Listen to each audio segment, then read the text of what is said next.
সকালবেলায় উঠে লেবু পানি খেতে কার কার ভালো লাগে অবশ্যই কমেন্ট করে জানিও। আমাকে তো সকাল সকাল এখন ডেলি লেবু পানি দিচ্ছে, কারণ মোটা হয়ে যাচ্ছি সেই কারণে। আর খেতে তো আমার একদম বাজে লাগে। আজ শুক্রবার, সেই কারণে বাড়ি থেকে বললো বাজারটা তুমিই করে আনো, সেই কারণে বেরিয়ে পড়লাম বাজার করার উদ্দেশ্যে। এখানে স্কুটিতে বসে খুবই ঘুম পাচ্ছে, তাও ঘুম ভেঙে চলে আসলাম সোজা বাজারে। এই বাজারটি হচ্ছে কি হরেকনগরের বাজার, এটা আমার বাড়ি থেকে খুব কাছে, সেই কারণে বাজারটা আমি এখান থেকে করি। আর বেসিক্যালি আজকে কিনবো চিকেন। বেলডাঙ্গার মধ্যে সব থেকে বিখ্যাত চিকেন শপ হচ্ছে, আমি যে শপটাই যাব, এই যে দেখতে পাচ্ছ 5 স্টার চিকেন শপ, জিয়ারুল ভাইয়ের স্টল এটা। তো এই স্টলে এতটা ভিড় থাকে মনে হচ্ছে কেউ মাংস ছাড়া কেউ বাঁচবেই না, এমনভাবে সব মাংস কেনে এই দোকানে এসে।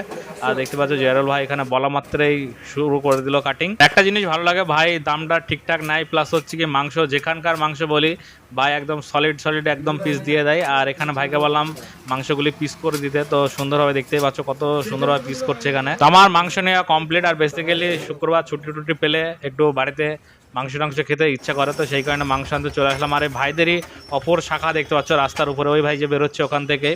বিন্দাস ব্যাপার, ভাইরা বেলডাঙ্গার মধ্যে সব থেকে বড় একটা চিকেন স্টোর বলতে পারো। তো মোটামুটি আমার কেনা কমপ্লিট। এবার আমি যাব বাড়ির দিকে। আর এখানে দেখা মিললো আমার একটা সাবস্ক্রাইবারের সঙ্গে। ভাইরা যখন এসে আগে থেকে কথা বলে আমার তো খুবই ভালো লাগে আর আনন্দ হয় ভাইদের সঙ্গে যখন মিট আপ হয়। আর ছোট বাচ্চাটাও দেখতে পাচ্ছ আমার দিকে ফেলফেল করে তাকাচ্ছে, ও বড় হয়ে সাবস্ক্রাইব করে নেবে, চাপ নেই। তো তোমরা সাবস্ক্রাইব করেছো কি অবশ্যই কমেন্ট করে জানিও। তো আজকের মতো টাটা, বাই।